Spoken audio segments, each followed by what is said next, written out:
继续来看台中的潭子一栋老旧的土角厝，无张伫几间厝帮车，一对老翁婆紧急来逃命，结果是连累着隔壁一对母仔囝掉伫2楼顶，警方到场甲人救落来。这个监视器嘛翕到前1秒，厝主才拄甲车驶出来，这个厝就放落了，厝边隔壁大家是活要惊死。监视器翕到厝主拄将这个车位1楼的车库驶出来尔，厝随倒落来。 多晒出来，多倒落来。哦，迄个车迄个运气嘛真好。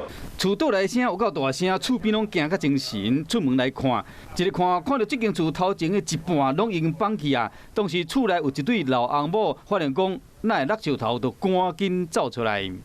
当时就是5点外迄阵啊吼，我就听警铃叫来。那开有车车边咧碰碰啊，啊无要紧敲电话叫来洗车啊，靠我落来开车走尔就随倒啊。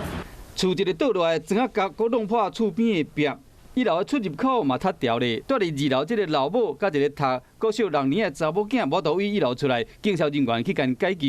因为我可能睡太熟了，所以听不到。听到砰一声大声，就赶快去楼下看，就有点吓到。那所以后来我们就架双梯梯上2楼，然后从12号的2楼的前面，然后把2名民众给救下来，这样。 依照警消人员的调查，这间旧砖仔厝上少有50年，进前就买倒啊。虽然外表有用铁片甲包起来，可能是昨暝有地震，台中市2级厝就倒去啊。讲听讲昨暝有地震，我嘛唔知。加在无人受伤，是讲造成隔壁人家厝甲一台车歹去，要安怎讲赔？互这个厝主嘛真伤脑筋。